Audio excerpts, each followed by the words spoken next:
If we are attacked, somebody attacks us, wouldn't you rather have Trump as president if we're attacked? Oh, we'll beat the out of them. Tonight, Donald Trump on offense after his second-place finish in the Iowa caucuses. But the big story continues to be Florida Senator Marco Rubio. The Miami native, with a surprisingly strong performance, has many Republicans believing that he has a real shot at going all the way. What are we waiting for? After 7 years of Barack Obama, this is not a time for patience.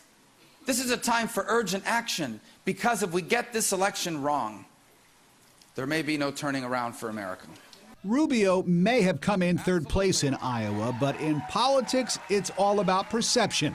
And no one thought he'd do so well. Certainly not Donald Trump, who asked reporters in New Hampshire tonight why everyone's making it into such a big deal. Now, you mentioned the person, Marco, good guy, but he came in third. And they make it sound like he had a victory, but I didn't. But I came in second. Republican winner, Texas Senator Ted Cruz, headed straight to South Carolina, appealing to the same religious voters that helped him win in Iowa.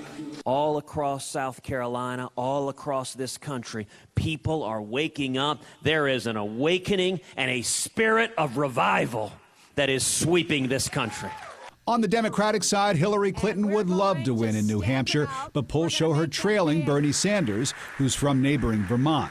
Tonight, though, she tried to remind voters that the last GOP president presided over the run-up to the Great Recession.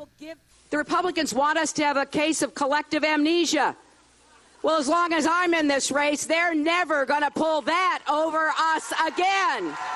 And news tonight that the Bush campaign is beginning to understand the former governor faces increasingly long odds, something Rubio backer, Miami businessman Norman Brayman, says he has understood all along.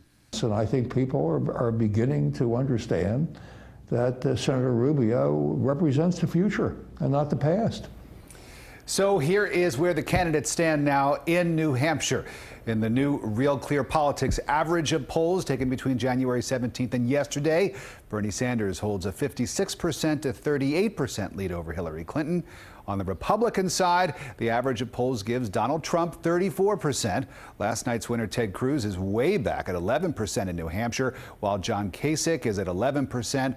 Jeb Bush, a hair above 10%, with Marco Rubio just a fraction of a point behind him, and Chris Christie coming in at 6%.